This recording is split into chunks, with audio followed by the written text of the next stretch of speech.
मुंबई में बीजेपी सबसे बड़ी पार्टी, लेकिन मेयर के चुनाव में शिंदे फैक्टर से नया पेच फंसा हुआ है। नमस्कार, मैं हूं आपके साथ आयुषी गुप्ता। महाराष्ट्र के नगर निकाय चुनाव में भारतीय जनता पार्टी की भारी जीत के बाद देश की सबसे समृद्ध महानगर पालिका बीएमसी के मेयर को लेकर के चर्चा तेज हो चुकी है। चुनाव में महायुति की निर्णायक जीत के एक दिन बाद मेयर के अहम पद को लेकर के बीजेपी और एकनाथ शिंदे की शिवसेना के बीच खींचतान सामने आ गई है। बीएमसी चुनाव में बीजेपी को 89 सीटें जीत करके सबसे बड़ी पार्टी बनकर के उभरी है, लेकिन उसे अकेले दम पर बहुमत नहीं मिला है। हालांकि उसकी सहयोगी शिवसेना शिंदे को 29 सीटें मिली है। 227 सीटों वाली बीएमसी में बीजेपी शिवसेना शिंदे गठबंधन को कुल मिलाकर के 118 सीटें मिली हैं। स्पष्ट बहुमत के बावजूद मेयर के पद पर सहमति बनना आसान नहीं दिख रहा। दूसरे सबसे बड़ी पार्टी शिवसेना यूबीटी 65 है। कांग्रेस के 24 पार्षद जीते हैं। शनिवार को शिंदे ने पार्टी के 29 नवनिर्वाचित पार्षदों को शहर के एक 5 सितारा होटल में ठहराया। मीडिया में आ रही खबरों के मुताबिक पार्टी नेताओं ने इसे प्रतिद्वंदी दलों की ओर से कथित तोड़फोड़ की कोशिशों से बचाव का कदम बताया। उधर शिवसेना यूबीटी के नेता संजय राउत ने होटल को जेल बनाने के आरोप लगाए हैं।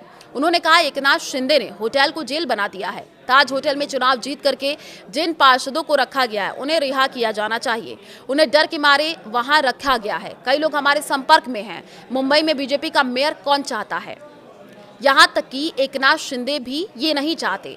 बीजेपी और शिवसेना शिंदे के बीच तनाव के संकेत शनिवार को उस समय भी मिले जब शिंदे ने मुख्यमंत्री देवेंद्र फडणवीस की ओर से बुलाई गई कैबिनेट बैठक में हिस्सा नहीं लिया। और इससे पहले भी शिंदे कई बार कैबिनेट बैठकों से दूरी बना करके फडणवीस सरकार के फैसलों पर अपनी नाराजगी जताते रहे हैं।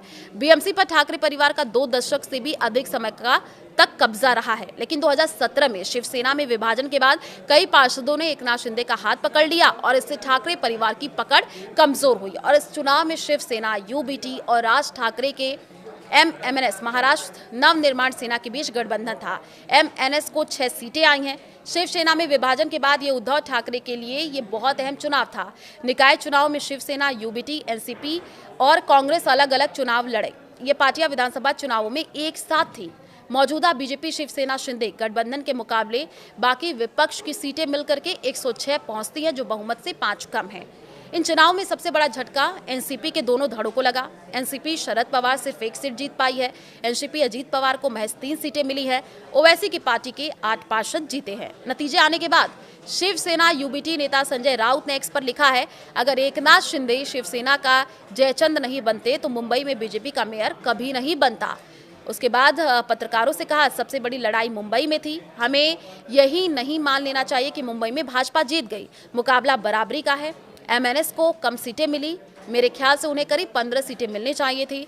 हम बहुत कम अंतर से 10 से 15 सीटें हार गए। लेकिन बीएमसी में विपक्ष की ताकत सत्ताधारी दल के बराबर है। हमारे 105 लोग अंदर हैं। ये लोग क्या करेंगे? ये मुंबई को बेच नहीं सकते। हम वहां डटे हुए हैं। इन नतीजों पर उद्धव ठाकरे ने कहा है कि हालांकि 25 सालों बाद उनका मेयर नहीं बनेगा, लेकिन एक बात साबित हुई है कि जनता का विश्वास बरकरार है। उन्होंने कहा कि बीते 25 सालों में हमने जो भी काम किया, खासकर कोविड के समय में, तो हमें अपेक्षा थी कि मुंबई से मतदाता हमारे साथ रहेंगे और वे रहे भी। हमें और सीटें आने की अपेक्षा थी, लेकिन सत्ता पक्ष की स्पष्ट जीत के बावजूद बीएमसी के मेयर के चुनाव में अभी वक्त है।